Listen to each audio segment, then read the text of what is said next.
Chapter number 2, structure of atom. ये पूरा formula based chapter है। बेहतर यही होगा कि फॉर्मूला की अगर आप लिस्ट बना दो, वो लिस्ट बना के उसको याद रखोगे ना, तो न्यूमेरिकल बहुत इजीली सॉल्व हो जाएंगे। ठीक है, बाकी थ्योरी का पार्ट इतना मुश्किल भी नहीं है। चलो देखते हैं वन बाय वन। प्रोटॉन, अब ये बेसिक चीज़ है, मतलब कुछ उतना भी ज़रूरी नहीं है। किसने डिस्कवर किया था? गोस्टेन नाम के साइंटिस्ट थे, तो उन्होंने वैल्यूज़ वगैरह क्या निकाल के लाई थी, ये ज़्यादा इंपॉर्टेंट बेसिकली नहीं है, क्योंकि एमसीक्यूज में ये सारी चीज़ें देते हैं। ठीक है, मास ऑफ प्रोटॉन, ये याद रखने की जरूरत नहीं है। याद क्या रखना है? नियर अबाउट 1 AMU याद है हमें वो। मॉलिक्यूलर मास ऑफ प्रोटॉन, 1 मोल अगर प्रोटॉन लोगे तो उसका मास कितना आएगा? Near about 1.008। ये भी न्यूमेरिकल में देना ही पड़ता है। ठीक है, इलेक्ट्रॉन, जे थॉमसन, उस पर चार्ज 1.76 इंटू 10⁸ तो मतलब ये भी वैल्यू याद रखने जैसी नहीं है, बिल्कुल भी नहीं है। नेक्स्ट, ये कितने टाइम्स बड़ा है या इलेक्ट्रॉन कितने टाइम्स छोटा है, ये कोई पॉइंट नहीं इसको याद रखने के लिए, सवाल ही नहीं आता उस चीज़ का। और आपको प्रोटॉन, न्यूट्रॉन, इलेक्ट्रॉन है क्या बेसिकली, ये तो आपको अब मालूम हो गया। ठीक है, न्यूट्रल न्यूट्रल रहता है, मास प्रोटॉन के जितना रहता है, चार्ज नहीं रहता, एक्सेट्रा एक्सेट्रा। पॉजिट्रॉन क्या होता है? तो इलेक्ट्रॉन की तरह ही होता है पॉजिट्रॉन, जिसके मास नहीं होता लेकिन चार्ज है वो पॉजिटिव होता है, इसलिए उसको पॉजिट्रॉन कहते हैं। नेक्स्ट, अब कुछ चीज़ें डिस्कवर करने के लिए कुछ एक्सपेरिमेंट किए गए थे। This one is gold foil experiment. Nucleus को एक्सप्लेन करने के लिए या न्यूक्लियस का स्टडी करने के लिए ये गोल्ड फॉइल एक्सपेरिमेंट किया गया था। ये क्या है? तो ये एक सोर्स है अल्फा पार्टिकल्स का। अल्फा पार्टिकल मतलब क्या? Helium atom. हीलियम एटम का एटॉमिक नंबर 2 होता है, उसमें न्यूट्रॉन्स होते हैं 2, तो मास नंबर बन जाएगा 4। ठीक है, हीलियम पे मास नंबर होता है 4, मतलब अच्छा खासा बड़ा मॉलिक्यूल है या एटम है। सो ये यहाँ से जैसे ही बम्बार्ड करते हैं हम गोल्ड फॉइल पे, तो मैक्सिमम रेडिएशन जो होते हैं अल्फा रेडिएशन, वो एज इट इज पेनिट्रेट होके आगे चले जाते हैं। ठीक है, बहुत कम जो है वो डेविएट होते हैं और बहुत ही कम वो वापस बाउंस बैक वापस करते हैं। ठीक है, तो ये 3 ऑब्जर्वेशन है इसके। Most of the alpha particles passes through the gold foil without deviation, जो पहला स्टेट गए वो। Second one, some particles got deviated. Okay, and third, very small number of particles rebounded, मतलब उल्टा आ गए। ठीक है, उसी डायरेक्शन में उल्टे आ गए, ये नंबर बहुत कम था। ओके, तो ये 3 ऑब्जर्वेशंस और उससे कुछ कंक्लूजन निकाल दे, तो कंक्लूजन आगे इसमें। ठीक है, दिस वन इज कंक्लूजन। लेकिन आपको यहाँ पे भी आप देख सकते हो कि ये ऐसा क्यों है, क्या है। न्यूक्लियस बहुत छोटा है सेंटर में, इसलिए बहुत कम मॉलिक्यूल्स बम्बार्ड होकर वापस चले गए, otherwise most of the molecules they get straightly passed. So ये ऑब्जर्वेशन सिर्फ यहाँ पे। Most of the alpha particles passes through the gold file without deviation in their path, showing that most of the part of atom is vacant। तो ये first conclusion निकला, atom में बहुत बड़ी स्पेस रहती है, एम्प्टी स्पेस रहती है। Whole of the mass of atom is confined, मतलब concentrated to its nucleus, nucleus के पास वो कॉन्सेंट्रेट हो गया है, which consist of positively charge protons and neutrons. Okay, जहाँ पे positive charge protons and neutrons present है। Next one, it has been found that on the basis of calculation that the radius of atomic nucleus, तो कुछ radius उन्होंने calculations किए और atomic radius find out की। Okay, which is nothing but 1 × 10⁻13 to 1 × 10⁻12। सो कोई भी एक यूनिट में उसको याद रखना। ठीक है, अपना काम तो उतना ही है बस। नेक्स्ट वन, न्यूक्लियस का वॉल्यूम 4/3 πr³। ये पी नहीं है, ये πr³ है। ये कोई भी सर्कुलर एटम रहता है ना, या सर्कुलर चीज रहती है, तो उसका वॉल्यूम तो इसी से निकालते हैं हम, 4/3 πr³। ओके,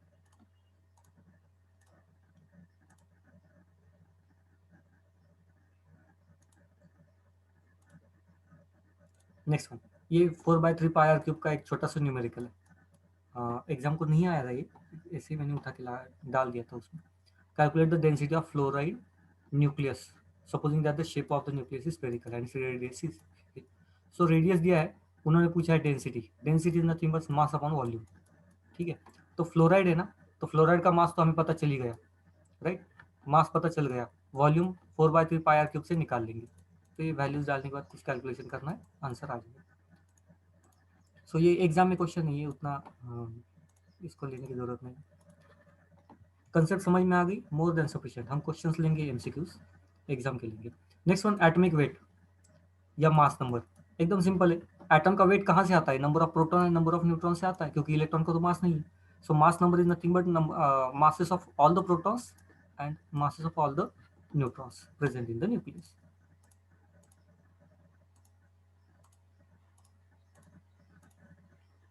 ओके, सो ये छोटा सा ये हाँ, इस टाइप का क्वेश्चन एक या दो बार आया था शायद। What difference will appear in the mass number if, mass number में क्या डिफरेंस आएगा if the number of neutron is half. मतलब यहाँ पे नंबर ऑफ न्यूट्रॉन को हाफ किया गया, ठीक है, half the number of electron, half comma number of electron is double. तो इलेक्ट्रॉन को डबल कर दिया, न्यूट्रॉन को हाफ कर दिया। तो यहाँ पे आप देख सकते हो कि अगर न्यूट्रॉन मुझे गिनना है तो 16 माइनस 8, फिर से 8 आएंगे, और इसको हाफ कर दिया। तो यहाँ पे आप देख सकते हो न्यूट्रॉन पहले तो 8 था, बाद में हाफ कर दिया, ठीक है। इलेक्ट्रॉन कम करे ज़्यादा करे कोई फर्क नहीं पड़ता, मास पे कोई फर्क नहीं पड़ता ना उससे। तो सिर्फ ये हो गया कन्वर्ट करने के बाद मास, विच इज नथिंग बट 20। छोटे छोटे क्वेश्चंस कभी कभी आते हैं, नसीब अगर अच्छा होगा तो। हाँ, ये परसेंटेज में कैलकुलेशन निकाला है, परसेंटेज तो आता होगा आपको। कितना डिक्रीज हुआ मास में। ओके, सो कैसे निकालेंगे? डिक्रीज पूछा है ना उन्होंने, तो यहाँ पे 4 से डिक्रीज हुआ है, 4 से डिक्रीज हुआ आउट ऑफ 16 इंटू 100, ठीक है। तो ये आपको 25% मिल जाएगा। Next one, isotopes, isobars, isotones and iso electronic. Iso word को छोड़ दो, आइसो मतलब सेम, ओके। टोप्स मतलब प्रोटॉन सेम, बी ए मतलब मास नंबर सेम, क्योंकि जब भी हम एलिमेंट लिखते हैं तो ऐसे लिखते हैं ना, यहाँ पे प्रोटॉन नंबर लिखते हैं, यहाँ पे न्यूट्रॉन नंबर लिखते हैं, और यहाँ पे मास नंबर लिखता है, which is represented by always, which is represented by A, ठीक है। तो ए मतलब मास नंबर को रिप्रेजेंट करते हैं। सो आइसो बार्स मतलब mass same, isotones n same है मतलब न्यूट्रॉन सेम, ठीक है। एंड आइसो इलेक्ट्रॉनिक मतलब electron, number of electron same. तो बाकी तो कैलकुलेशन आपको करना पड़ेगा। फॉर एग्जांपल कोई भी हम ये ले लें सपोज, ठीक है, कैल्शियम और ये दोनों का मास सेम है तो आइसो बार में आएगा। इन दोनों को ले लें तो नंबर ऑफ प्रोटॉन सेम है तो आइसोटोप्स में आएगा, ओके। और यहाँ पे ना आइसो मतलब ना मास नंबर सेम है ना नंबर ऑफ प्रोटॉन सेम है। न्यूट्रॉन्स के लिए एक बार कैलकुलेट करना पड़ेगा, कैसे? 31 माइनस 15 करोगे तो 16 आएगा, नंबर ऑफ न्यूट्रॉन्स 16 है, और यहाँ पे 32 माइनस 16 करोगे तो भी 16 ही आएगा। इसका मतलब नंबर ऑफ न्यूट्रॉन सेम है तो आइसोटोन्स। आइसो इलेक्ट्रॉनिक मतलब इलेक्ट्रॉनिक कॉन्फ़िगरेशन लिखो, नंबर ऑफ इलेक्ट्रॉन्स काउंट करो, ठीक है। लिथियम में 3 इलेक्ट्रॉन्स रहते हैं, उसमें सिर्फ एक पॉजिटिव चार्ज मतलब एक चला गया, बचे 2। बेरिलियम में 4 इलेक्ट्रॉन्स रहते हैं, 2 प्लस चार्ज मतलब चले गए 2, -2 बचे कितने? 2। बोरॉन में 5 रहते हैं, 3 चले गए -3 बचे कितने? 2। तो 2 2 एंड 2, राइट। आइसो इलेक्ट्रॉनिक कोई बहुत बड़ी बात नहीं है, एकदम सिंपल सा चीज, सिंपल सी चीज़ है, ओके। और एक ही चीज़ करना अभी, हाँ अभी आपके पास ज़्यादा टाइम भी नहीं है, चीज़ों को एकदम सिंप्लीफाई करके याद रखने का ट्राई करना। थॉमसन्स मॉडल जैसे ही कोई पूछे तो सिर्फ ये वाटरमेलन को याद रखना बस, वैसे ही स्ट्रक्चर था इसका, ठीक है। आपको डिस्क्रिप्टिव तो क्वेश्चन पूछेंगे नहीं, ओके, पॉइंट टू पॉइंट ही क्वेश्चन पूछेंगे। सो atoms, atom is very minor spherical electroneutral particles that consist of positive and negatively charged matter। तो ये तो हमें मालूम ही है। और उनका कहना क्या था? पॉजिटिव एंड नेगेटिवली चार्ज ऐसे रैंडमली सस्पेंडेड रहते हैं, okay. Positively charge matter is uniformly distributed in the atom, uniform मतलब कहीं भी कभी भी कहीं पे भी हो सकते हैं। And the negatively charged electrons are embedded in it just as the seed in watermelon. तो यहाँ पे एक सीड्स की तरह मतलब रैंडमली वो भी होंगे, इलेक्ट्रॉन्स भी रैंडमली होंगे। Therefore Thomson's model of an atom is called as watermelon model. Thomson's model of atom fails to explain, तो ये इंपॉर्टेंट है थोड़ा सा, ये ड्रॉबैक है, fails to explain the production of atomic spectra, okay. Atomic spectra, अब ये detail में जाता हूँ क्योंकि चैप्टर यहीं से स्टार्ट होता है basically. It can not explain Rutherford's particle, alpha particle scattering experiment, मतलब गोल्ड फॉइल एक्सपेरिमेंट हमने देखा था ना, वो ये एक्सप्लेन नहीं करता है। मतलब अगर अल्फा पार्टिकल्स सीधे पास हो गए तो ये कैसे पास हो गए? कहीं ना कहीं तो स्ट्राइक होने चाहिए ना, कहीं ना कहीं तो स्ट्राइक होने चाहिए। तो एम्प्टी स्पेस यहाँ पे होती है तो ये एक्सप्लेन नहीं करता उस चीज़ को, ठीक है। ये एक ड्रॉबैक। एंड सेकंड ड्रॉबैक क्या था, ये एटॉमिक स्पेक्ट्रा का क्या था, आपको रेडियम मालूम है ना, रेडियम जिस पे हम लाइट अगर डाल दें तो वो चमकने लगता है, राइट। या फिर ऐसे कुछ कंपाउंड्स भी मिलते हैं जिन पे धूप में रखो, बाद में घर पे लेकर आओ तो वो चमकेंगे उसके बाद, राइट। सो ये होता क्या है, वो जो एटम्स होते हैं ना, वो इलेक्ट्रॉन्स की या एनर्जी को स्टोर करके रखते हैं और बाद में उसको इमिट करते हैं, तो उसको हम कहते हैं एटॉमिक स्पेक्ट्रा, ठीक है, एटॉमिक स्पेक्ट्रा। इवन एक आप लोहे का एक ये ले लो, रॉड ले लो और उसको अच्छे से सरफेस को क्लीन कर दो अच्छे से, तो चमकने लगेगा, राइट। धूप में डालोगे तो रखोगे तो बहुत चमकता है ये। तो ये भी एक टाइप का एटॉमिक स्पेक्ट्रा ही माना जाता है, ठीक। तो अभी रुदरफोर्ड मॉडल को देखते हैं। ये तो हो गया थॉमसन मॉडल। कुछ चीजें थी या दो ड्रॉबैक्स थे इसमें, इसमें ही ड्रॉबैक्स मैंने लिस्ट कर दिए थे। Rutherford model of atom. Rutherford model क्या कहता है, so atom is very minute spherical electro neutral particle composed of the following two parts. ये तो हमें अभी तक मालूम पड़ ही गया। एक तो positively charge and negatively charge electron in orbital. तो ये ऑर्बिटल एंड न्यूट्रॉन ये सारी चीजें सबसे पहले हमें बताई थी रुदरफोर्ड ने। Next sorry, whole of the positive charge and almost all the mass of atom is confined to a very minute part, मतलब न्यूक्लियस में क्या कर रहेगा, पॉजिटिव चार्ज रहेगा एंड लगभग पूरा मास रहेगा, ठीक है, क्योंकि उसमें प्रोटॉन एंड न्यूट्रॉन रहते हैं। Radius of nucleus is about, तो ये आपको याद रखना है, ये सेंटीमीटर से अच्छा है कि आप मीटर में याद रखो, 10⁻⁻15 to 10⁻⁻14 ये न्यूक्लियस की रेडियस है, न्यूक्लियस की, एटम की नहीं, ठीक है। एटम की रेडियस 10⁻⁻8 सेंटीमीटर के आसपास। The number of electrons in an atom is equal to number of protons, ये भी हमें मालूम है क्योंकि एटम तो इलेक्ट्रॉनिकली न्यूट्रल रहता है, मतलब जितने पॉजिटिव चार्ज होते हैं negative charge, okay. Natural atom की हम बात कर रहे हैं। अगर वैसे नहीं होगा तो उसको हम आयन कहेंगे, एटम नहीं कहते। The model of an atom is called as solar model, इसी को सोलर मॉडल भी कहा गया है रुदरफोर्ड मॉडल को, ठीक है, क्योंकि सोलर सिस्टम भी कुछ इसी तरह से काम करती है, सेंटर में सन होता है, बाकी के प्लैनेट्स, ओके। सो ये तो आगे जाएंगे, इससे पहले कोई क्वेश्चन है क्या, अभी तक जो मैंने लिया ना ये पूरा चीज, ये सारी बेसिक चीजें, देखो कोई बहुत बड़ा रॉकेट साइंस या कुछ थ्योरी वगैरह आ गई बड़ी, ऐसे कुछ नहीं है। फिर भी अगर कुछ ऐसा है जो आपको क्लियर नहीं है कोई पॉइंट, तो मुझे बता दो। यहाँ तक कोई पॉइंट ऐसा है जो आपको समझ में नहीं आया तो मुझे बता दो, क्योंकि यहाँ से अभी धीरे धीरे क्या होगा, चीजें थोड़ा सा मुश्किल करना स्टार्ट हो जाएगी। हमें क्या करना है, मुश्किल चीजों में से इंपॉर्टेंट चीजें निकालनी, फॉर एग्जाम्पल फॉर्मूलेस, ठीक है, इंपॉर्टेंट फॉर्म जिसमें सबसे ज्यादा न्यूमेरिकल होती है उस फॉर्मूले को निकाल लेंगे, हमारा काम वो है। हो गया, कोई क्वेश्चन नहीं है।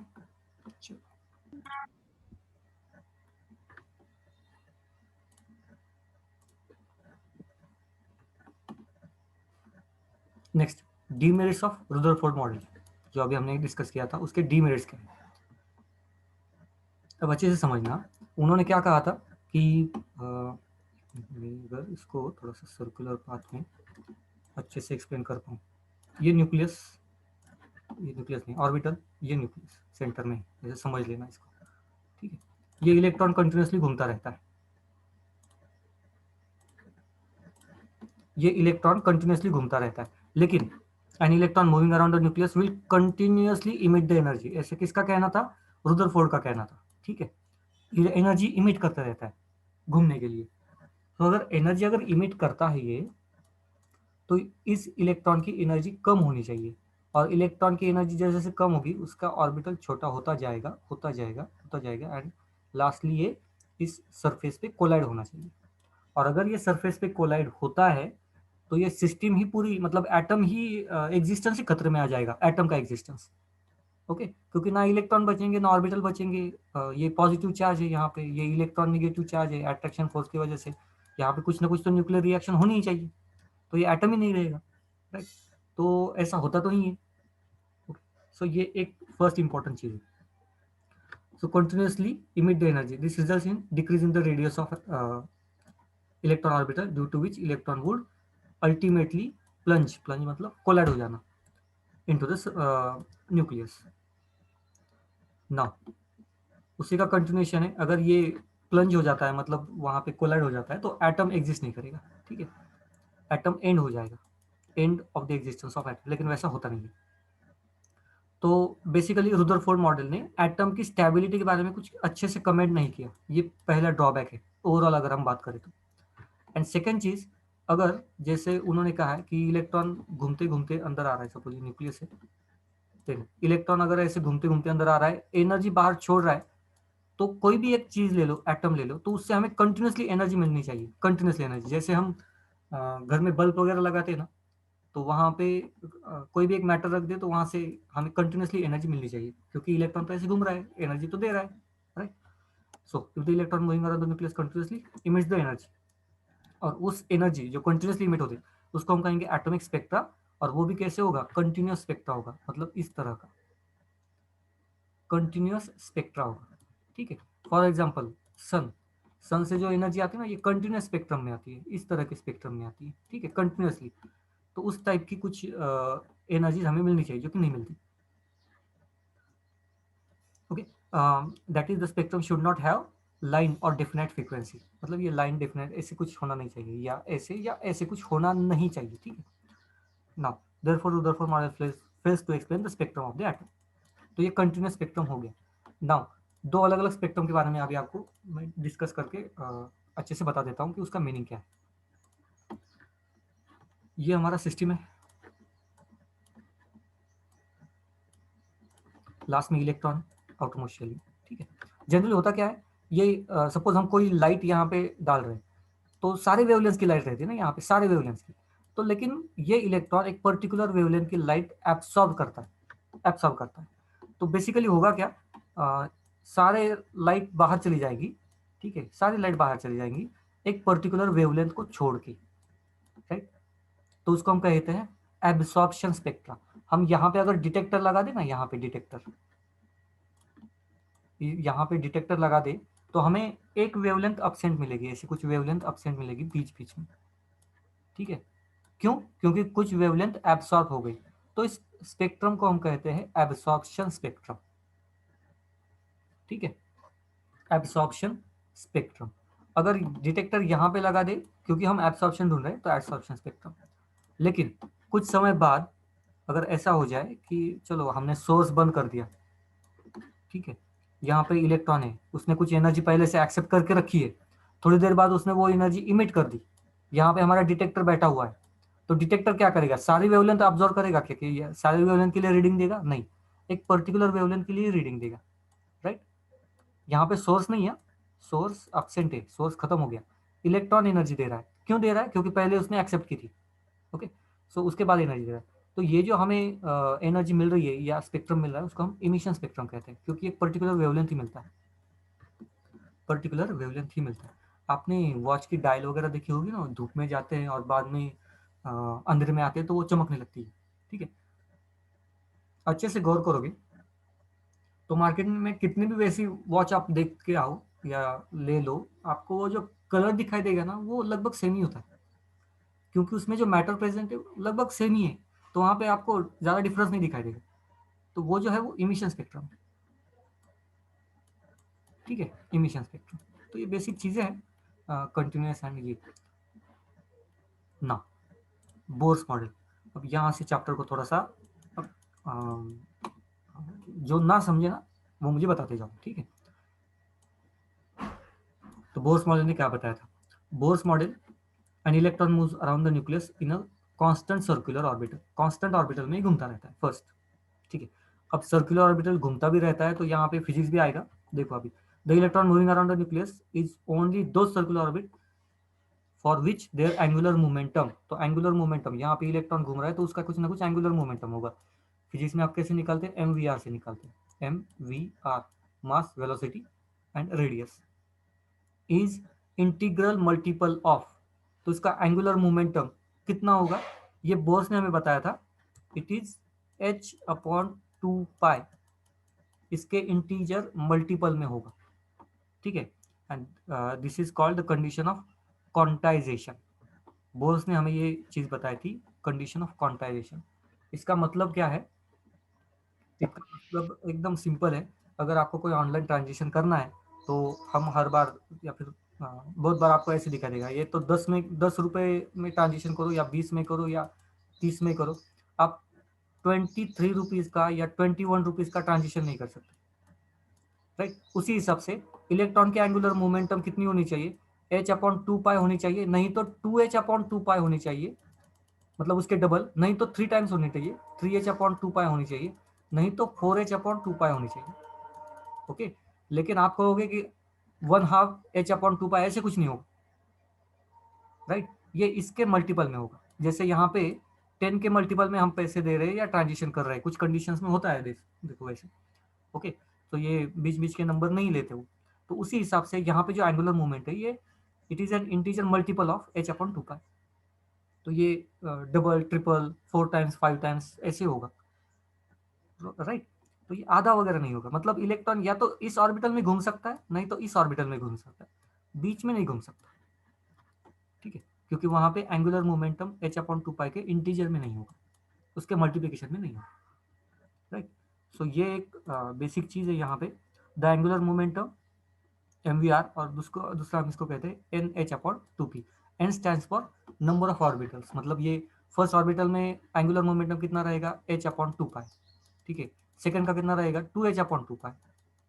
ठीक है, थर्ड में 3h/2 पाई। तो ये n मतलब नंबर ऑफ ऑर्बिटल हो गया, कौन सा ऑर्बिटल है। ओके, और ये अब यहाँ पे बाकी के details, m is the mass of electron, r is radius of circular orbital, ये ऑर्बिटल की radius, v velocity, h Planck's constant, n whole number, और ये होल नंबर जनरली क्या डिनोट करते हैं, तो ऑर्बिटल डिनोट करते हैं, which is nothing but principal quantum number, मतलब number of orbital basically, first orbit, second orbit, third orbit, so on. Okay, now next, यहाँ पे एक इलेक्ट्रॉन है सपोज, तो ये थोड़ी सी छोटी डायग्राम है तो मैं आपको थोड़ा सा एरो से बताता हूँ। ये इलेक्ट्रॉन, ये एनर्जी आ गई, इस इलेक्ट्रॉन ने एक्सेप्ट की उस एनर्जी को। ठीक है, तो इलेक्ट्रॉन ने एक्सेप्ट की तो इलेक्ट्रॉन की एनर्जी बढ़ गई, तो इसका इफेक्ट क्या होता है, एनर्जी बढ़ गई, मतलब उसकी वेलोसिटी भी बढ़ेगी ऑब्वियसली, क्योंकि वो एनर्जी का करेगा क्या, तो एनर्जी बढ़ेगी तो उसकी वेलोसिटी बढ़ेगी, काइनेटिक एनर्जी बढ़ेगी, और काइनेटिक एनर्जी बढ़ेगी तो ये ऑर्बिटल से वो अगले ऑर्बिटल में शिफ्ट हो जाएगा, यहाँ से यहाँ शिफ्ट हो जाएगा। ठीक है, और लेकिन यहाँ पे शिफ्ट होना है तो एंगुलर मोमेंटम भी ज़्यादा होना चाहिए, मतलब स्पीड भी ज़्यादा होना चाहिए, एंगुलर मोमेंटम ज़्यादा होना चाहिए। सो जब भी हम एनर्जी देते हैं तो ये इलेक्ट्रॉन क्या करता है, एनर्जी का एक्सेप्ट करके अपर ऑर्बिटल में शिफ्ट हो जाता है, या उसके ऊपर या उसके ऊपर, ये डिपेंड करता है कि कितनी एनर्जी हमने दे दी उसको। ठीक है, कितनी एनर्जी दे दी उस पर डिपेंड करता है। So when energy is provided to an atom, its electron get excited by absorbing electron and jumps to the orbital higher energy, orbital of higher energy, तो हायर एनर्जी में शिफ्ट हो जाएगी, simple सा logic. And vice versa, अगर electron यहाँ पे present है, इससे कुछ एनर्जी इमिट कर दी, मतलब बाहर निकाल ली एनर्जी, तो ऑब्वियसली इसकी एनर्जी कम हो जाएगी, तो ये नेक्स्ट लोअर ऑर्बिटल में आ जाएगा, उसके लोअर ऑर्बिटल में आ जाएगा, डिपेंड करेगा उसने कितनी एनर्जी बाहर छोड़ दी। ओके, कितनी एनर्जी बाहर छोड़ दी ये उस पर डिपेंड करता है। When an electron in an atom falls from higher energy level to the lower energy level, spectrum line are formed. अब स्पेक्ट्रल लाइन कैसे बनेंगे, इलेक्ट्रॉन यहाँ से यहाँ जाएगा तो कुछ ना कुछ एनर्जी देगा, और ये एनर्जी देगा मतलब कौन से फॉर्म में, वेवलेंथ के फॉर्म में, स्पेक्ट्रल के फॉर्म में। डिटेक्टर बैठा हुआ है, डिटेक्टर बताएगा कुछ ना कुछ स्पेक्ट्रल लाइन हमें मिलेगी, कुछ ना कुछ स्पेक्ट्रल लाइन या वेवलेंथ हमें यहाँ पे डिटेक्ट होगी। ठीक है, ये ऑब्वियसली इमिशन स्पेक्ट्रा होगा क्योंकि ये इमिशन हो रहा है, यहाँ पे हमें जो मिलेगा वो एब्सॉर्प्शन स्पेक्ट्रम मिलेगा। तो इलेक्ट्रॉन जब भी जंप करता है हायर एनर्जी में तो हमें एब्सॉर्प्शन स्पेक्ट्रा देखना पड़ता है, जब ये नीचे आता है तो इमिशन स्पेक्ट्रा ढूंढना पड़ता है।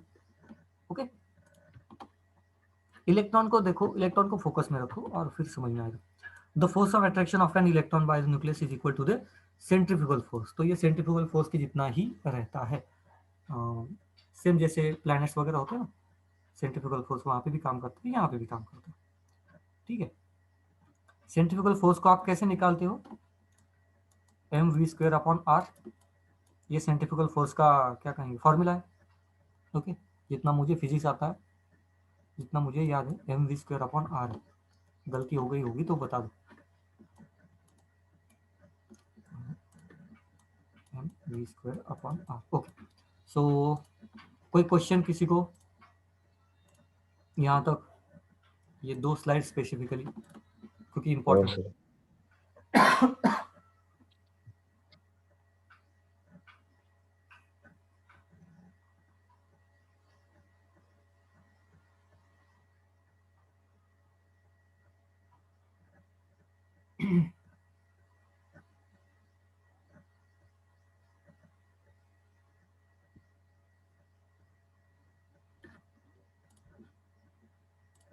चलो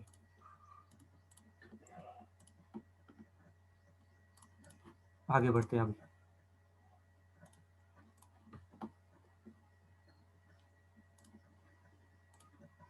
ये एकदम सिंपल सा क्वेश्चन है। How much total energy will be released when an electron present in hydrogen atom undergoes the following sequence of transition.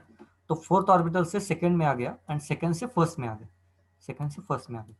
तो यहाँ से एक ट्रांजिशन होगा तो कुछ अमाउंट ऑफ एनर्जी बाहर देगा, कुछ फ्रीक्वेंसी बाहर देगा, उसको हमने कहा था क्वांटम। ठीक है, तो ये एक क्वांटम होगा और ये एक क्वांटम होगा। ठीक है, तो कोई भी ट्रांजिशन होता है ना तो वन एक एक अमाउंट, एक बंच ऑफ एनर्जी बाहर निकलती है, उसको हम क्वांटम कहते हैं। उसकी एनर्जी बाद में निकाल लेंगे, उसकी एनर्जी तो वैसे हम आराम से निकाल सकते हैं। एनर्जी कैसे निकालते हैं, जो भी रेडिएशन या बाहर आता है उसकी एनर्जी निकालने के लिए H is equal to H mu लिखते हैं, या एच म्यू नहीं लिखना है तो एच सी बाय लैम्डा लिखते हैं। इससे हम ये क्वांट की एनर्जी कितनी होगी ये हम कैलकुलेट कर लेंगे, और कौन से ऑर्बिटल से कौन से ऑर्बिटल में गया है वो आराम से कैलकुलेट कर लेंगे, कोई बड़ी बात नहीं है। ठीक, लेकिन एक ट्रांजिशन मतलब एक एनर्जी, इतना याद रखना, या quanta energy, quantum energy. Okay ना, नेक्स्ट पॉइंट। अभी अब यहाँ से फॉर्मूला स्टार्ट हो गए। ओके, और इस फॉर्मूला को लिस्ट करना इंपॉर्टेंट है अभी आपके लिए। सो वन बाय वन देखते हैं सारे फॉर्मूलेज को। बहुत मुश्किल नहीं है, थोड़ा सा लिस्ट कर दो तो आ जाएगा जी, बहुत बड़ा रॉकेट साइंस ऐसा कुछ नहीं है। ओके, इलेक्ट्रॉन की वेलोसिटी हमें देखनी है। फर्स्ट डायग्राम निकाल लूँ। फर्स्ट ऑर्बिटल, ये न्यूक्लियस, ये इलेक्ट्रॉन सपोज कोई ऑर्बिटल में घूम रहा है।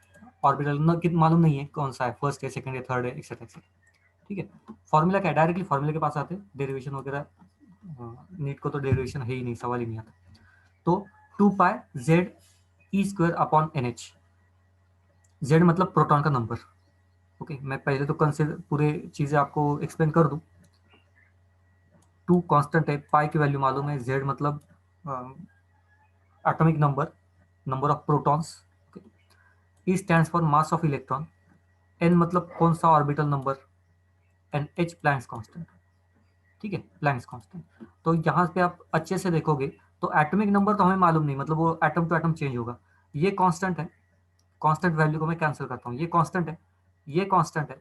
मास ऑफ इलेक्ट्रॉन कांस्टेंट है क्योंकि वो हर बार तो चेंज नहीं होगा ना, एक ही बार है और हमें मालूम है सपोज। ठीक है, तो वो भी कांस्टेंट है। प्लैंक्स कांस्टेंट भी कांस्टेंट है। तो सिर्फ ऑर्बिटल चेंज होगा एंड एटम चेंज होगा, बाकी सारे कांस्टेंट है। तो इन सारे कांस्टेंट को कैलकुलेशन करके हम एक ही कांस्टेंट लिख सकते हैं, विच इज नथिंग बट के। ओके, तो फॉर्मूला क्या बन गया, v is equal to K Z upon N.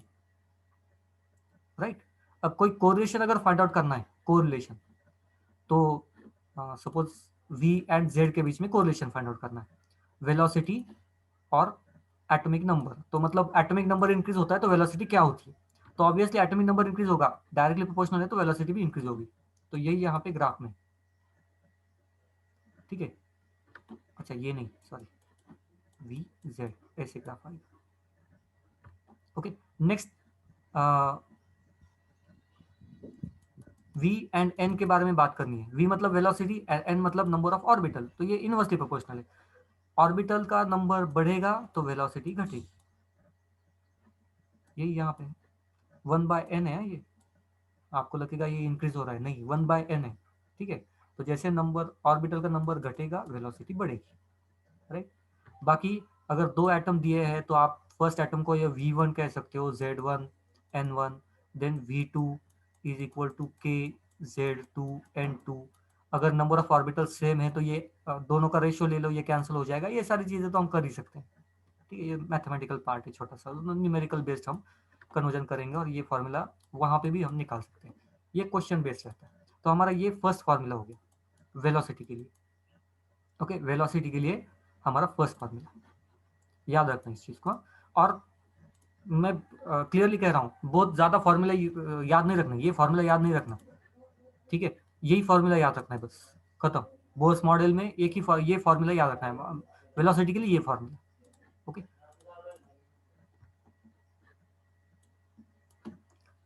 Next one. So ये न्यूमेरिकल है, उसी पे बेस्ड जो अभी हमने देखा था वेलोसिटी के लिए। आप यहाँ पे देख सकते हो, अब ये डिराइव करना है तो यहाँ से करेंगे। What should be the velocity of electron present in the fourth orbital of hydrogen atom. Hydrogen atom मतलब जेड की वैल्यू हो गई 1, क्योंकि उसमें एक ही प्रोटॉन रहता है। If the velocity of electron present in the third orbital is इतनी। थर्ड ऑर्बिटल में जो वेलोसिटी उन्होंने दी है, थर्ड ऑर्बिटल मतलब इसकी वेलोसिटी उन्होंने दी v3 दी है, गिवन, ठीक है। तो क्या पूछा है, velocity of electron present in fourth orbital, तो फोर्थ ऑर्बिटल की वेलोसिटी पूछी है उन्होंने। थर्ड की कुछ ना कुछ दिए, 7 पॉइंट समथिंग दिए उन्होंने। जेड की वैल्यू हो गई, बाकी वेरिएबल तो हमें मालूम तक की, राइट। अब जेड की वैल्यू मालूम है, हाइड्रोजन एटम ही है, दोनों तरफ हाइड्रोजन एटम है, तो ये भी वैल्यू सेम ही हो जाएगी। वही चीज फॉर्मूला, दोनों दो फॉर्मूला का रेशियो करना है। v is equal to K Z upon N. तो जेड तो एक ही है ना, हाइड्रोजन एटम है दोनों तरफ, तो इसको छोड़ दो, के को छोड़ दो, रेशियो ले रहे हैं हम। Is equal to K Z upon N. Z Z cancel, K cancel, बचा क्या, ये एन। अगर इसको आप 3 कहोगे तो इसको 3 कहो, इसको 4 कहोगे, इसको 4 कहो, ये 2 बार डिवाइडेड है तो घूम के ऊपर आ जाएगा, ठीक है। इसलिए कह रहा हूँ concentrate only on one formula, एक ही फार्मूला की कॉन्सेंट्रेट करो फिलहाल के लिए, ठीक है। जितना कम फार्मूला याद रख सकते हो उतने कम फार्मूला याद रखो इस चैप्टर के लिए, कंफ्यूजन कम होगा। ओके, नेक्स्ट है रेडियस के लिए। तो बोर्स एटॉमिक मॉडल का दूसरा यूज है कि उसने हमें रेडियस बताया था। किसी भी एटम में अगर इलेक्ट्रॉन प्रेजेंट है तो इलेक्ट्रॉन कौन से ऑर्बिटल में घूम रहा है, उसका रेडियस हम आराम से निकाल सकते हैं। तो बहुत ये भी मुश्किल बात नहीं है इसको याद रखना या इसको कैलकुलेट करना। चल, ये इसका फॉर्मूला है, पहले तो फॉर्मूला समझ लेना। कांस्टेंट वॉल्यूम को फिर से मैं कांस्टेंट वैल्यू को कैंसिल कर रहा हूँ, बाद में उसका एक कॉमन कांस्टेंट यहाँ पे लेके आएंगे। एन नंबर ऑफ ऑर्बिटल, ये चेंज हो सकता है, ठीक है। प्लैंक्स कांस्टेंट, ये तो कांस्टेंट है, छोड़ दो। 4 कांस्टेंट है, पाई कांस्टेंट है, M which is nothing but the mass, okay, फिर भी वो कांस्टेंट है फिर भी। जेड ये चेंज होता रहेगा, इलेक्ट्रॉन ये भी चेंज होता रहेगा, सॉरी कांस्टेंट रहेगा। चेंज क्या होगा, सिर्फ एन एंड जेड, बाकी सारे को कांस्टेंट डाल दिया, फिर से वही बात की हमने, बाकी कुछ भी नहीं। और सिर्फ नई बात इतनी ही की कि के की वैल्यू हमने कैलकुलेट कर ली, ओके, के की वैल्यू कैलकुलेट कर ली विच इज नथिंग बट 0.529, ये याद रखना है। तो बेसिकली आपको ये फॉर्मूला रेडियस के लिए याद नहीं रखना है, आपको ये फॉर्मूला रेडियस के लिए याद रखना है, ठीक है। वेलोसिटी के लिए मैंने एक ही फॉर्मूला दिया था, रेडियस के लिए एक ही फॉर्मूला दे रहा हूँ। Radius is nothing but N square upon Z into 0.529। अब क्वेश्चन क्या आएगा, हाइड्रोजन एटम में फर्स्ट ऑर्बिटल का रेडियस बताओ या थर्ड ऑर्बिटल का बताओ, नहीं तो फर्स्ट अपॉन थर्ड का रेशियो क्या होगा वो बताओ। उससे ज्यादा क्या फॉर्मूला आ सकता है या क्या क्वेश्चन आ सकता है, कुछ भी नहीं, ठीक है। इसको देखो, इसको कॉन्सेंट्रेट करो, इसको भूल जाओ, ये दिमाग में उतना रखना ही नहीं है, रख भी नहीं सकते। ओके, देखो, दो चार ही आ सकते हैं ना क्वेश्चन, क्या आएंगे जैसे find out the ratio of the, क्या है ये, एक मिनट, हाँ, ratio of the fifth orbital of helium and lithium. चलो तो इसको देखते हैं। ऑर्बिटल कौन सा है, फिफ्थ है, सो एन की वैल्यू तो 5 हो गई, ठीक है। एक बार हीलियम का है, हीलियम का एटॉमिक नंबर कितना होता है ये भी देखना पड़ेगा। एंड लिथियम, हीलियम का एटॉमिक नंबर 2, लिथियम का 3। हमें क्या निकालना है, रेडियस का रेशियो। तो इसका जो रेशियो होगा, सपोज इसको कुछ ना कुछ कंसिडर करना पड़ेगा इसके रेडियस को। तो यहाँ पे देख लेते हैं, इसको उन्होंने R1 कंसिडर किया, इसको R2 कंसिडर किया, राइट। और वही फॉर्मूला,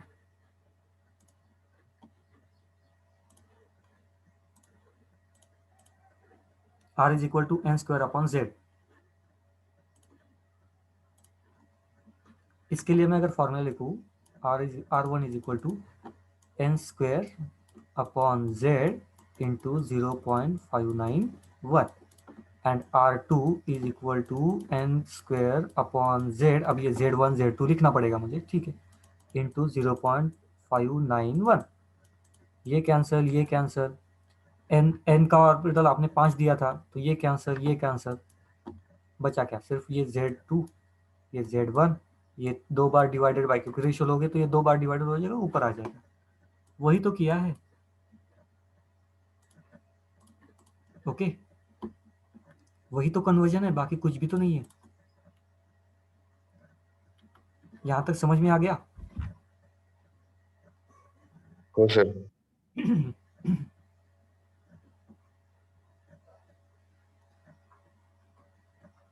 फॉर्मूला पे फोकस करो, बाकी कुछ इसमें कुछ बहुत बड़ी बात है ही नहीं इसमें बेसिकली, ठीक है। फॉर्मूले पे कॉन्सेंट्रेट करना पड़ेगा आपको, कम से कम फॉर्मूला याद रखो। कभी कभी कैसे होगा ना, कुछ न्यूमेरिकल्स ऐसे आएंगे जो क्लिक ही नहीं होंगे, तो ठीक है, उसके लिए थोड़ा सा आपको फिर कुछ क्वेश्चन को छोड़ना भी पड़ेगा, हो सकता है। Next point, energy of electron in Bohr's N orbit. किसी भी ऑर्बिट में अगर एनर्जी को फाइंड आउट करना है तो कैसे फाइंड आउट करेंगे, अब एनर्जी के बारे में बात कर रहे हैं।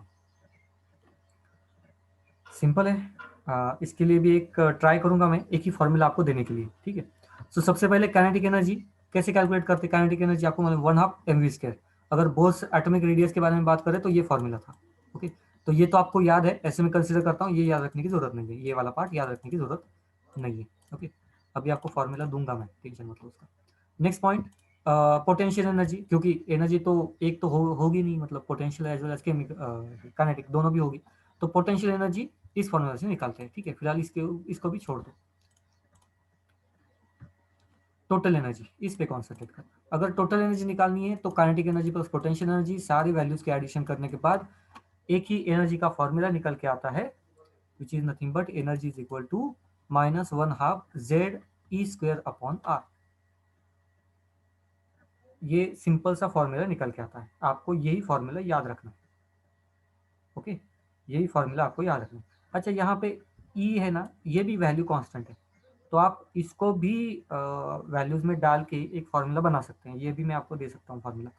आइदर ये याद रखो, अगर ये ई की वैल्यू दिए, नहीं तो ये फार्मूला याद रखो, is equal to -313 Z² upon, यहाँ पे R दिया है, which is nothing but radius, radius obviously nth orbital भी डिपेंड रहेगा, ठीक है। तो ये तो एक फार्मूला ये वाला याद रखो, अदरवाइज जो मैं अभी दे रहा हूँ n², ये फार्मूला याद रखो, ये है टोटल एनर्जी के लिए, ठीक है, टोटल एनर्जी के लिए। तो इस पे कुछ न्यूमेरिकल्स भी लेंगे ताकि आपको समझ में आ जाए कैलकुलेट वगैरह कैसे करना है, क्या करना है, ये सारी चीज़ों।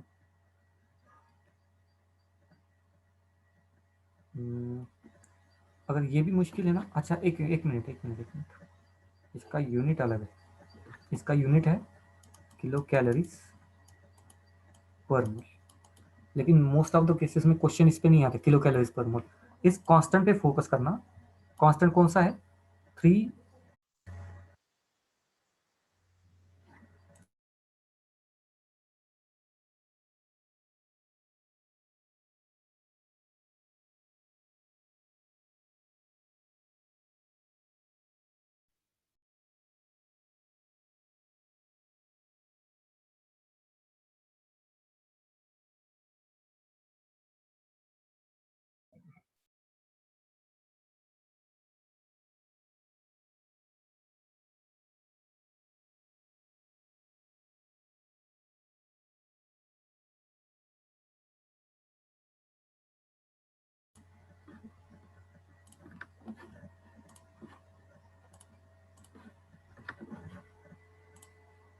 ओके, सो मैं आपको फॉर्मूला दे रहा था, तो दोनों एक फॉर्मूला मैंने दे दिया, मैं भी यहाँ पे फिर से लिखता हूँ उस फॉर्मूले को, is equal to -313.6 into Z² upon n², ये एक फॉर्मूला।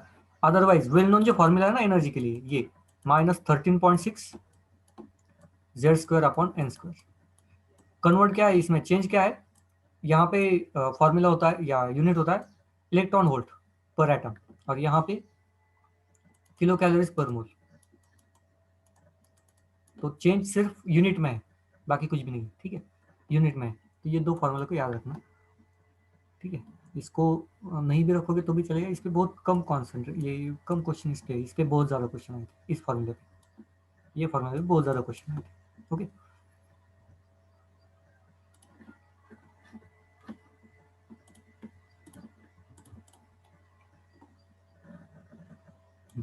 यहाँ पे देखो,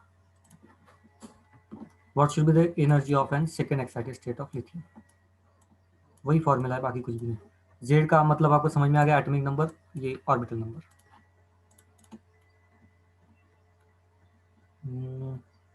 ठीक है, बाकी कुछ, ठीक है, बाकी तो फॉर्मूला है।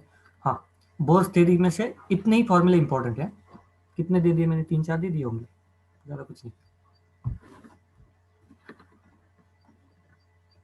ये मैंने सबसे सिंपल कर दिया आपको, इससे सिंपल नहीं कर सकता था, तो जितना हो सकता था मैंने कर दिया।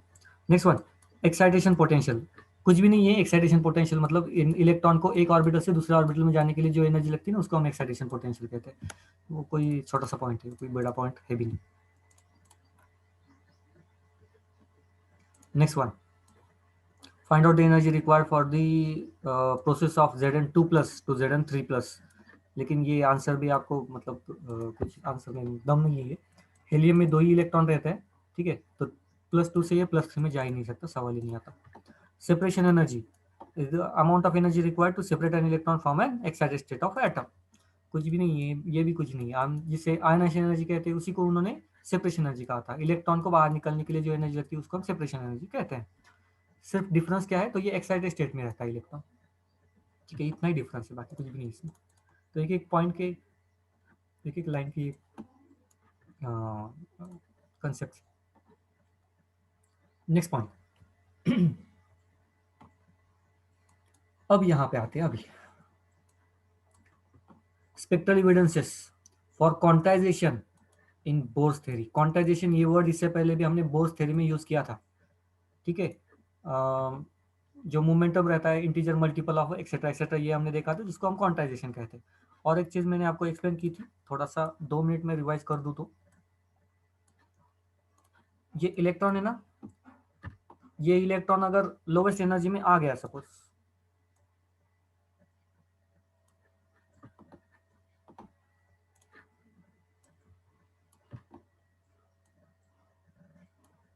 कृष्णा ये बंद कर दो, क्या है वो? तुम्हारा बहुत अच्छा सा मुखड़ा दिखाई दे रहा है। ओके, सो इलेक्ट्रॉन जो है आउटर ऑर्बिटल से लोअर ऑर्बिटल में आता है, तो यहाँ से कुछ ना कुछ एनर्जी बाहर निकलती है, वो एनर्जी को हमें देखना है अभी। लेकिन एनर्जी कैसे कैलकुलेट करते हैं, एनर्जी को हम कहते हैं quantum. Okay, quantum, so which is nothing but, energy को कैसे निकालते हैं, एच म्यू से निकालते हैं। Okay, so energy is nothing but H and multiplied by mu. H मतलब प्लैंक्स कांस्टेंट, तो प्लैंक्स कांस्टेंट तो चेंज होगा नहीं, राइट। तो यहाँ से जो डिफरेंस होगा एनर्जी में वो तो चेंज होता रहेगा, लेकिन वो कहाँ पे रिफ्लेक्ट होगा, एच तो कांस्टेंट है, वो सिर्फ म्यू में रिफ्लेक्ट होगा, ठीक है, सिर्फ म्यू पे रिफ्लेक्ट होगा। इसलिए अब हमें एनर्जी कैलकुलेट करनी, मतलब क्या कैलकुलेट करना है, तो म्यू को कैलकुलेट करना है। ओके, क्योंकि एनर्जी चेंज होगी मतलब क्या चेंज होगा, तो म्यू चेंज होगा। तो यहाँ पे म्यू के लिए हम फॉर्मूला लेके आ रहे हैं। ओके, ये सारा फॉर्मूला है। सो विच इज इक्वल टू 1/λ, ये तो हमें मालूम है। ओके, इज इक्वल टू कैसे निकालेंगे, R Rydberg's constant into Z, मतलब जो भी हम एटम के बारे में बात कर रहे हैं उसका proton number, in bracket 1/n1², मतलब जिस ऑर्बिटल से आ रहा है और जहाँ पे आ रहा है और जिस ऑर्बिटल से आ रहा है, तो ये दोनों ऑर्बिटल का जो डिफरेंस है वो, ठीक है। n1 मतलब लोवेस्ट एनर्जी का ऑर्बिटल एंड n2 मतलब हाईएस्ट एनर्जी का ऑर्बिटल। जो बाहर रहेगा वो हाईएस्ट एनर्जी का n2, जो न्यूक्लियस के पास रहेगा वो लोएस्ट एनर्जी का। तो n1 n2 क्लियर हो गया, z की वैल्यू क्लियर हो गई, r ये कांस्टेंट है, ठीक है। और इसी को हमने क्यों लिया, क्योंकि energy is nothing but h mu which is nothing but hc/λ। Okay, तो यहाँ पे 1/λ क्यों लिया, ये भी समझ में आया, क्योंकि म्यू की जगह पे हम क्या लिख सकते हैं, c/λ लिख सकते हैं ना। सी क्या है, अगेन कांस्टेंट है। तो बेसिकली ये एक फॉर्मूला है। यहाँ पे रेडबर्ग कांस्टेंट आपको याद होना चाहिए, तब ये बाकी की चीजें हो सकती है। ओके, सो अब ये पूरा जो है ये थ्योरी में है यहाँ पे। When an electron undergoes transition from lowest to highest orbital, low to high, there is absorption of energy. First orbital, second orbital, यहाँ से यहाँ इलेक्ट्रॉन जा रहा है तो कुछ ना कुछ एनर्जी लेके जाएगा, एब्सॉर्ब करेगा तभी जाएगा, तो एब्सॉर्प्शन स्पेक्ट्रम हमें दिखाई देगा। And the spectrum obtain thereby is called as absorption spectrum. ठीक है, इसको हम एब्सॉर्प्शन स्पेक्ट्रम कहेंगे, कोई बड़ी बात नहीं, छोटे से point. When an electron undergoes transition from highest to lowest, मतलब उल्टा आएगा, यहाँ से यहाँ आएगा, नीचे आएगा, तो ये एनर्जी को रिफ्लेक्ट करेगा, बाहर छोड़ेगा, इसको हम कहेंगे इमिशन एनर्जी, क्यों, या फिर इमिशन स्पेक्ट्रम। इमिशन किया ना, इमिशन स्पेक्ट्रम, और इसी को हमें कैलकुलेट करना है। An hydrogen atom has only one electron, yet a very large number of lines are visible in its spectrum। तो हाइड्रोजन के बारे में बात करें तो बहुत सारे लाइन हमें दिखाई देते हैं, इलेक्ट्रॉन, अल्दो वहां पे एक ही इलेक्ट्रॉन है हाइड्रोजन में, लेकिन बहुत सारे लाइंस हमें दिखाई देते हैं, स्पेक्ट्रल लाइंस। क्यों? क्योंकि सपोज ये न्यूक्लियस है, यहाँ पे ये ऑर्बिटल 1 2 3 4 5, तो इलेक्ट्रॉन यहाँ से भी यहाँ आ सकता है, यहाँ से यहाँ आ सकता है, यहाँ से यहाँ आ सकता है, यहाँ से यहाँ आ सकता है, या यहाँ से, तो बहुत सारे ट्रांजिशंस पॉसिबल है, बहुत सारे, एन नंबर ऑफ ट्रांजिशन, इसलिए हमें बहुत सारे स्पेक्ट्रम दिखाई देते हैं, अल्दो कि वहाँ पे एक ही इलेक्ट्रॉन है। ठीक है, एक ही इलेक्ट्रॉन है, लेकिन ट्रांजिशन बहुत ज्यादा हो सकते हैं, इसलिए बहुत ज्यादा स्पेक्ट्रम हमें दिखाई देते हैं। The wave number of spectral line can be find out using the following expression. तो ये वेव नंबर हम यहाँ से फाइंड आउट कर सकते हैं। ठीक है,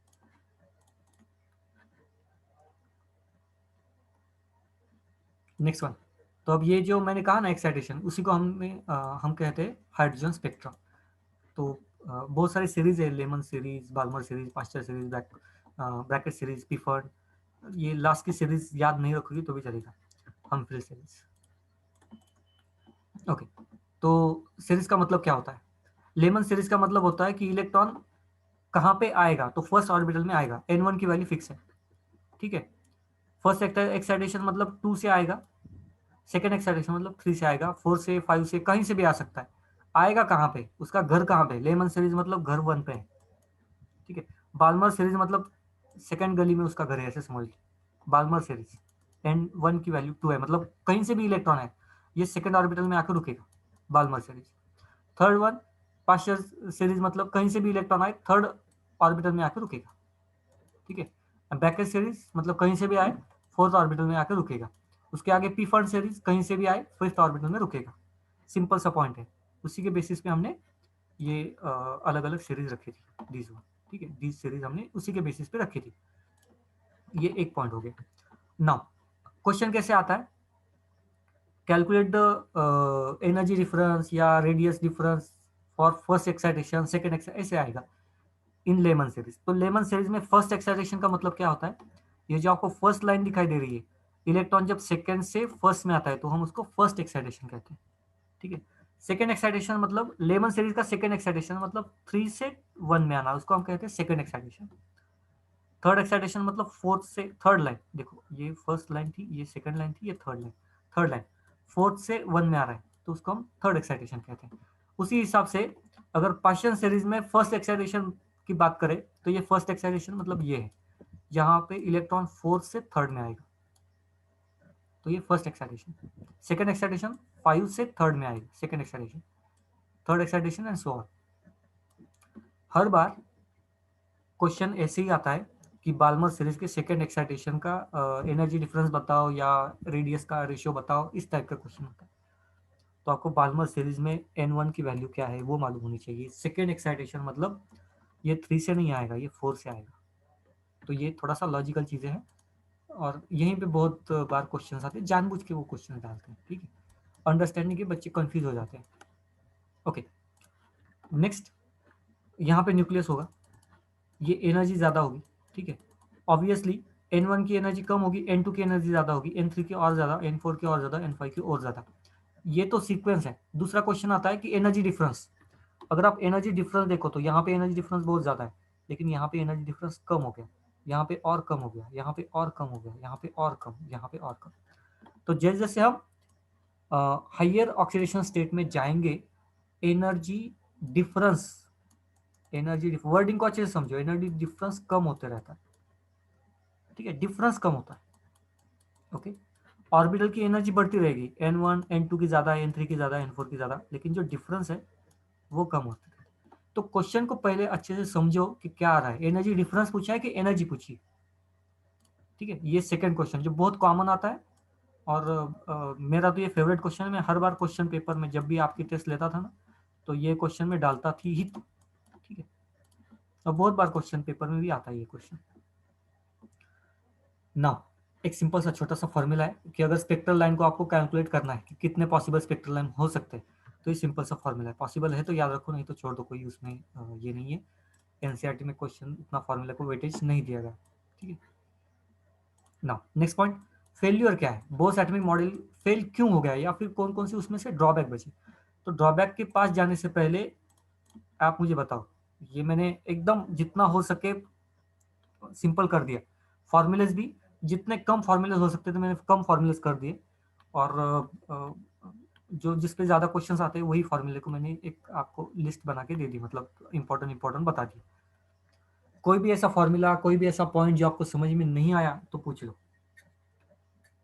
देखो, बहुत बार बोस मॉडल पे ही क्वेश्चन आता है, बहुत बार क्वेश्चन आता है, और ये ऐसे क्वेश्चन है, ये बच्चों का सेपरेशन करते हैं।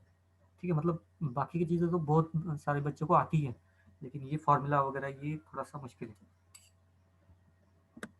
सिलेक्शन इसके बेसिस पे होता है, इतना याद ध्यान रखो बस।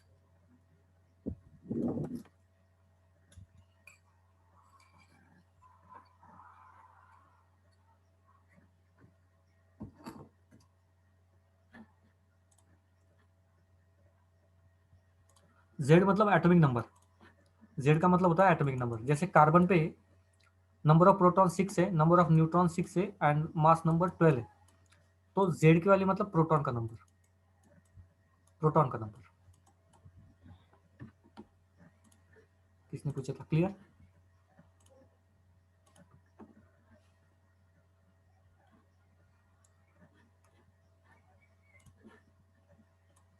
संजय ने क्लियर हो गया, जेड मतलब प्रोटॉन का नंबर होता है। और वो भी क्यों यूज करते हैं, न्यूक्लियस में प्रोटॉन पॉजिटिव चार्ज होता है तो वहां पे अट्रैक्शन फोर्स रहता है, तो प्रोटॉन को कंसिडर करना पड़ेगा क्योंकि उसके पास चार्ज है।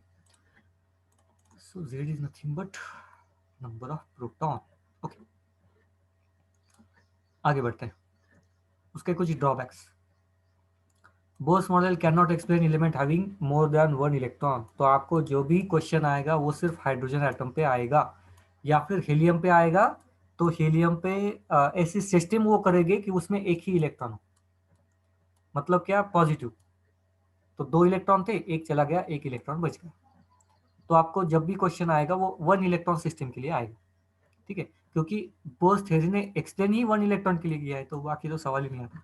Next, Bose model can explain only circular orbital in atom, elliptical के बारे में कुछ बात ही नहीं की थी, second drawback. Third drawback, जीमन effect and starch effect के बारे में कुछ भी बात नहीं की उसने। जीमन इफेक्ट एंड स्टार्च इफेक्ट होता क्या है ये मैं बताता हूँ, दोनों का मतलब लगभग सेम है, लगभग कह रहा हूँ, कंडीशंस अलग है इसलिए सारी चीजें। न्यूक्लियस इलेक्ट्रॉन, अगर मैं यहाँ पे रेडिएशन नहीं डाल रहा हूँ, यहाँ पे मैं हीट कर रहा हूँ, हीट दे रहा हूँ, इसका टेम्परेचर इंक्रीज कर रहा हूँ, टेम्परेचर, तो भी ये इलेक्ट्रॉन एक्साइटेशन में जाता है या लोअर एनर्जी में जाता है या वाइब्रेशन होता है तो एनर्जी एक्सॉर्ब करता है, बाहर देता है। तो हीटिंग टेम्परेचर इंक्रीज करोगे तब भी ये सारी चीजें होती है, राइट। तो जहाँ पे टेम्परेचर यूज करोगे वहां पे जीमन इफेक्ट कहते हैं, sorry, temperature and magnetic field, एक मिनट कंफ्यूजन हो रहा है। जीमन इफेक्ट मतलब मैग्नेटिक फील्ड, तो ये जो इलेक्ट्रॉन होता है ना, ये मैग्नेटिक फील्ड, क्योंकि उसमें निगेटिव चार्ज है तो ये मैग्नेटिक फील्ड में प्रेजेंस ऑफ मैग्नेटिक फील्ड, इसका बिहेवियर चेंज हो जाता है। क्यों चेंज होगा, मैग्नेटिक फील्ड का कुछ ना कुछ एक डायरेक्शन होगी, एंड इलेक्ट्रॉन की कुछ ना कुछ डायरेक्शन रहती है। ये या तो सप्रेस करेगी नहीं तो स्टिमुलेट करेगी, इसकी वजह से एक्साइटेशन जल्दी होगा या कम होगा, तो उसको हम जीमन इफेक्ट कहते हैं। मैग्नेटिक फील्ड वो इफेक्ट अलग है, सॉरी, टेम्परेचर का इफेक्ट अलग है, टेम्परेचर का गलती से यहाँ पे आ गया, टेम्परेचर का इफेक्ट अलग है। जीमन इफेक्ट मतलब मैग्नेटिक फील्ड में इलेक्ट्रॉन का बिहेवियर थोड़ा सा चेंज हो जाता है, as well as electrical field में भी इलेक्ट्रॉन का बिहेवियर चेंज हो जाता है। उससे क्या होता है, स्पेक्ट्रल लाइन में थोड़ा सा शिफ्ट हमें दिखाई देता है। ठीक है, स्पेक्ट्रल लाइन में हमें थोड़े से चेंजेस दिखाई देते हैं, तो उसको जीमेन इफेक्ट एंड स्टार्च इफेक्ट कहते हैं। तो बाकी कुछ नहीं, इलेक्ट्रॉन का behaviour in magnetic and electrical field अलग अलग होता है, कॉमन है। अभी मैं आपको ज़्यादा डिटेल में जाके तो नहीं बता सकता, एनएमआर उसी के बेस पे है, इतना समझ लो बस, बहुत बड़ी थ्योरी है। तो मैग्नेटिक फील्ड में इलेक्ट्रॉन का बिहेवियर थोड़ा सा चेंज हो जाता है, ठीक है, तो वो उन्होंने एक्सप्लेन नहीं किया था Bohr's theory. Now next point, Bohr's theory fails to explain Heisenberg uncertainty principle. मतलब क्या है, हम मैग्नेटिक मोमेंटम एंड मास को या पोजीशन को एग्जैक्टली कैलकुलेट नहीं कर सकते, ये सारी चीजें आगे हम देखेंगे, तो वो उन्होंने एक्सप्लेन नहीं किया था। Next, Bose model can not explain the final structure of spectrum. तो जो हमें ब्रॉड स्पेक्ट्रम दिखाई देता ना एक लाइन, तो अगर हम उसको फाइन इसमें देखेंगे, सिर्फ इसको जूम करेंगे, जूम करना ही समझ लो, तो यहाँ पे हमें बहुत सारी लाइंस दिखाई देती है, छोटी छोटी लाइंस, तो उसको उन्होंने एक्सप्लेन नहीं किया था, ठीक है। क्यों ऐसे होता है, क्योंकि हम तो सिर्फ फिलहाल एन ऑर्बिटल के बारे में बात कर रहे हैं, तो एन ऑर्बिटल में एस ऑर्बिटल भी होता है, पी भी होता है, डी भी होता है, एफ भी होता है, तो पी से डी में चला गया तो ये तो फाइन एक्साइटेशन हो गया ना, एन की वैल्यू तो सेम है, तो ये इसके कुछ उन्होंने एक्सप्लेन नहीं किया था, ठीक है। तो फाइन एक्सप्लेनेशन उन्होंने नहीं दिया था, फाइन स्पेक्ट्रम के बारे में कुछ बात नहीं की थी। तो ये तो हो गया ड्रॉबैक, ये पूरा हो गया ड्रॉबैक के बारे में। Now next point, wave theory. तो वेव थ्योरी में बहुत अभी टर्म्स है, तो वन बाय वन टर्म को लेते हैं। क्या कहेंगे उसको, बेसिक है वेव थ्योरी का, इतना ये नहीं मुश्किल नहीं है अभी वेव थ्योरी के बारे में। एक मिनट है अभी।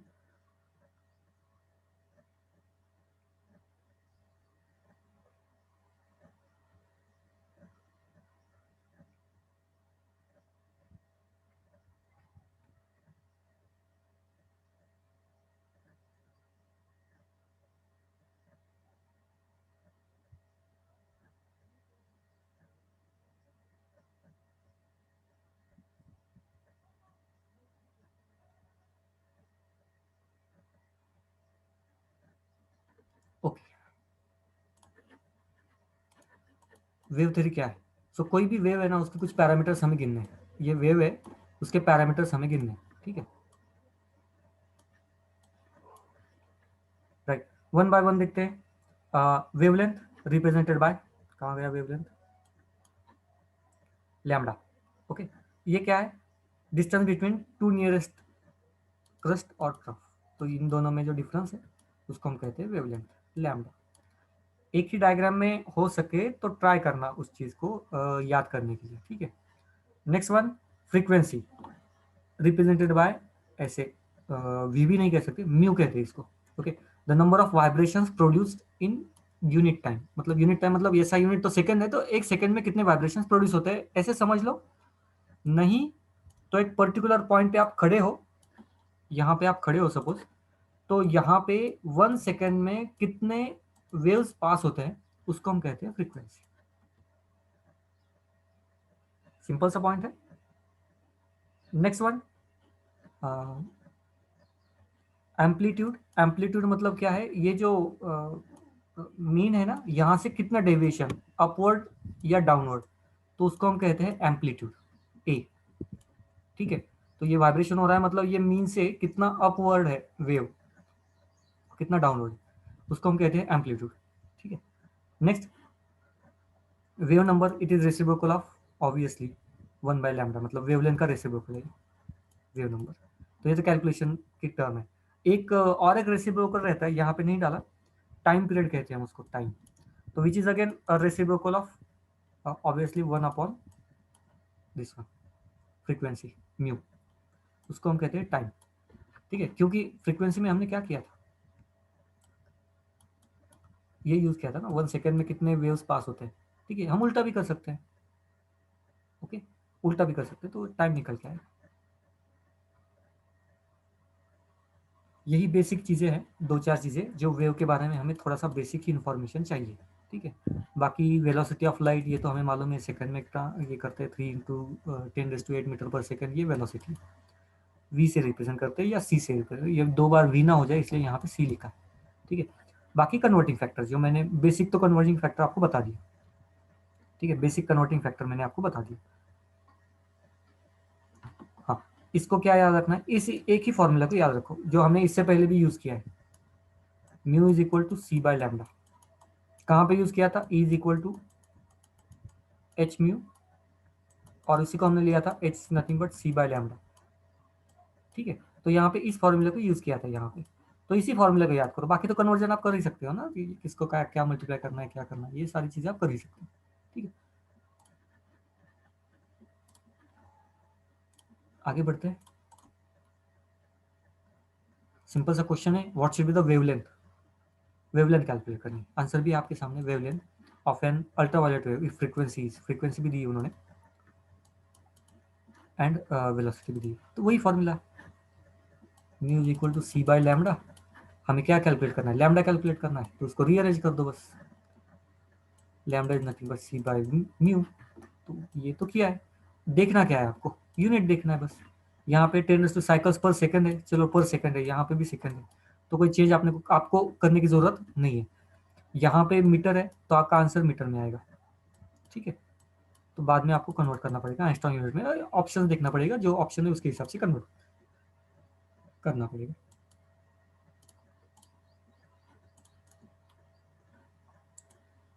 Next one, Planck's constant. अब ये थोड़ा सा लास्ट पार्ट है, okay. If a substance emits और absorbs energy it does not do in a continuously manner.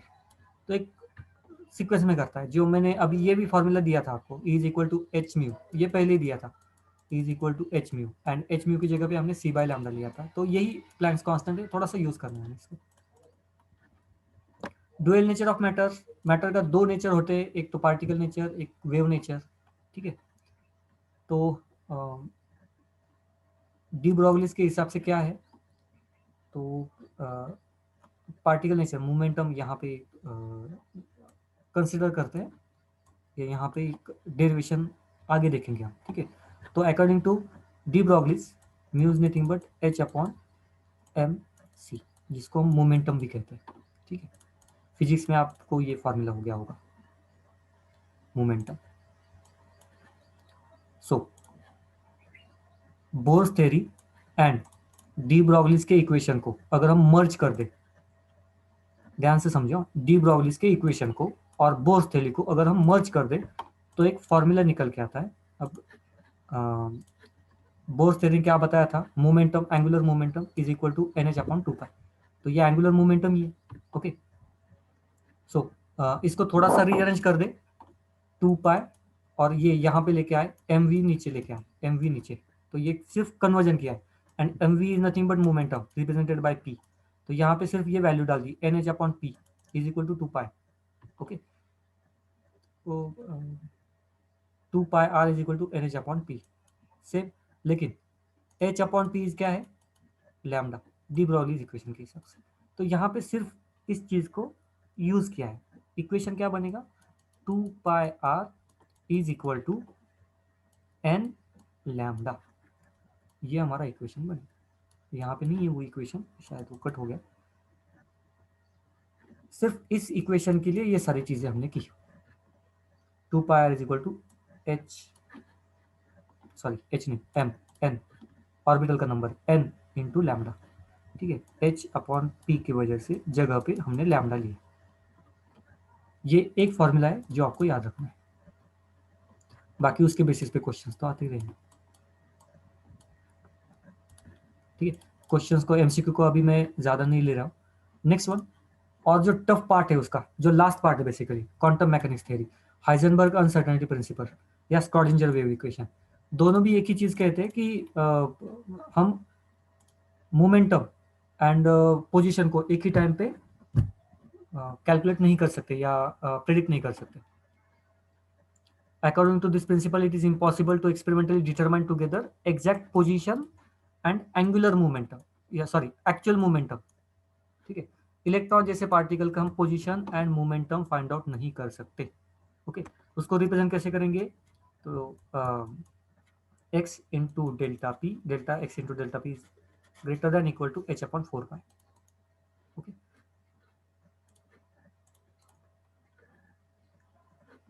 छोटा सा न्यूमेरिकल है। What should be the uncertainty in position, position पे अनसर्टेनिटी पूछी उन्होंने, ठीक है। तो ये पोजीशन, ये मोमेंटम, तो पोजीशन की अनसर्टेनिटी पूछिए। If uncertainty in momentum is, इसकी वैल्यू दी है 1 × 10⁻², एंड वैल्यू ऑफ एच दिया, गिवन बाकी चीज़ें भी दी है उन्होंने, ठीक है। मतलब लिस्ट कर दिया हमने, डेल्टा पी की वैल्यू डाल दी, ओके, और कन्वर्ट कर दिया उसको। ग्राम ऐसा यूनिट नहीं है, किलोग्राम ऐसा यूनिट है, सेंटीमीटर ऐसा यूनिट नहीं है, मीटर ऐसा यूनिट है, सेकंड ऐसा यूनिट है, तो ये तो कन्वर्ट नहीं किया, ये दोनों कन्वर्ट किए 10⁻⁷, बाकी सिर्फ वैल्यू डाल दी, ओके। तो सबसे टफ जो पार्ट है ना, मुझे जो लगता है, तो ये लास्ट का थोड़ा सा पार्ट आपको शायद टफ लगे, बाकी कुछ नहीं, अदरवाइज पूरे चैप्टर में ऐसे टफ लगने जैसा कुछ भी नहीं है। ये जो लास्ट पॉइंट है ये तो सबसे इजी है, क्वांटम नंबर। एक होता है प्रिंसिपल क्वांटम नंबर, जो हमें प्रिंसिपल जो ऑर्बिटल है ना, आपने 10th में पढ़ा था, न्यूक्लियस के बाद के ऑर्बिटल, एल एम, मतलब फर्स्ट ऑर्बिटल सेकंड ऑर्बिटल, तो उसको हम कहते हैं एन, ठीक है। प्रिंसिपल क्वांटम नंबर एन, जो हमें एनर्जी बताता है, वेलोसिटी बताता है, बहुत सारे हमने अभी फॉर्मूले देखे जिसमें एन की वैल्यू आई थी, ठीक है, एन आई था quantum number. Next one L, जिसको हम कहते हैं एजिमुथल क्वांटम नंबर, ये सेकंड है, this one is second, azimuthal quantum number.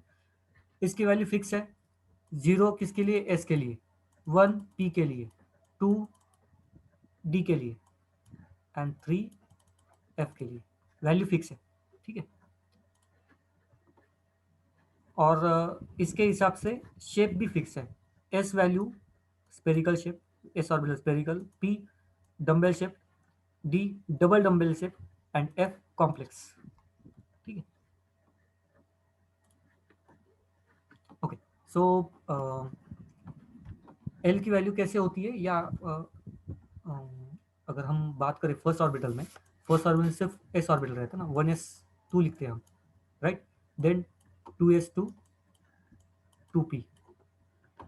तो जब भी एन की वैल्यू 1 है, एन की वैल्यू 1 है, तो एल की वैल्यू कितनी रहेगी, n-1। अब ये 1-1 मतलब 0, मतलब यहाँ पे एक ही ऑर्बिटल है एस जिसकी एल की वैल्यू कितनी है, 0, ठीक है। यहाँ पे एन की वैल्यू 2 है, तो एल की वैल्यू कितनी होगी, 1, 0 से लेके 1, ठीक है। एल की वैल्यू कितनी होगी, 0 एंड 1, 0 मतलब एस ऑर्बिटल, 1 मतलब पी ऑर्बिटल, ओके। अगर मैं थर्ड ऑर्बिटल के बारे में बात करूँ, जहाँ where N is equal to 3, तो वहाँ पे एल की वैल्यू कितनी होगी, 0 होगी, 1 होगी एंड 2 होगी, मतलब यहाँ पे एस ऑर्बिटल होगा, पी ऑर्बिटल होगा एंड डी ऑर्बिटल होगा, ठीक है। अगर मैं एन इज इक्वल टू 4 के बारे में बात करूँ, तो यहाँ पे एल की वैल्यू कितनी होगी, 0, 1, 2 या 3, मतलब एस ऑर्बिटल हो सकता है, पी ऑर्बिटल भी प्रेजेंट हो सकता है, डी भी होगा एंड एफ भी होगा। तो कौन कौन से सब ऑर्बिटल प्रेजेंट है, ये एल की वैल्यू बताता है, और ये एल किस पे डिपेंड है, एन पे डिपेंड है, ठीक है। सो ये तो मैक्सिमम नंबर ऑफ इलेक्ट्रॉन, ये तो आप बाकी आराम से निकाल सकते हैं ना, ये कितने इलेक्ट्रॉन्स प्रेजेंट रहेंगे, ये तो ऑर्बिटल के बेसिस पे। नेक्स्ट मैग्नेटिक क्वांटम नंबर, तो अब और डिटेल में जा रहे हैं हम। तो मैग्नेटिक क्वांटम नंबर कैसे निकालते हैं, एम की वैल्यू -L से +L तक रहती है, -L से +L तक, लेकिन एल की वैल्यू तो बहुत कम ही है, मतलब एल की वैल्यू क्या रहती है, 0 रहेगी, एस ऑर्बिटल एक ही ऑर्बिटल, ठीक है, एस ऑर्बिटल एक ही, तो वहां पे एम की वैल्यू कितनी रहेगी, 0। अगर एल की वैल्यू 1 है, इसका मतलब कौन सा ऑर्बिटल, पी ऑर्बिटल, ऑर्बिटल कौन सा है, पी, मतलब यहाँ पे 3 ये होंगे, राइट। तो यहाँ पे नीचे लिखता हूँ अभी, एम की वैल्यू कितनी होगी, एम की वैल्यू 0, -1 +1।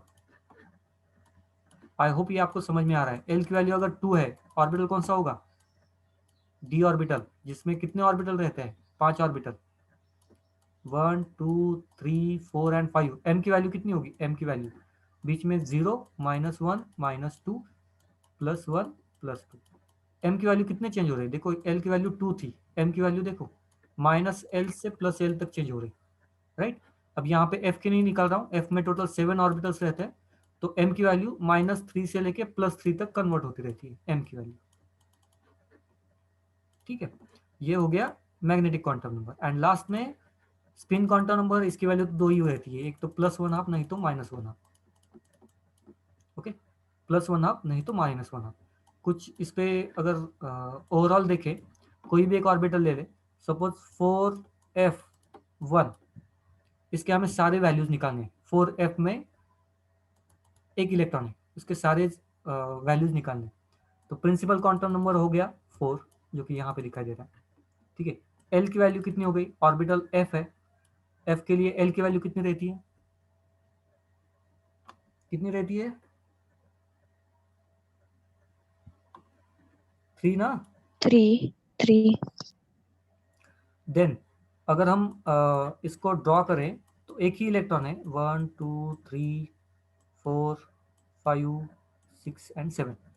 तो फर्स्ट इसमें होगा ना इलेक्ट्रॉन, तो इसकी m की वैल्यू कितनी होगी, -3 होगी। तो ये थर्ड, ये m की भी वैल्यू आ गई -3, एंड एक ही इलेक्ट्रॉन है तो उसका स्पिन नंबर भी कितना होगा, +1 होगा। तो ये सारे वैल्यूज आ गए इसके। इस टाइप के कभी कभी क्वेश्चन आते हैं, ये बहुत सिंपल है, बहुत सिंपल है। ठीक है, सर, यस। सर एस ची व्हॅल्यू +½ किंवा -½ असू शकते ना.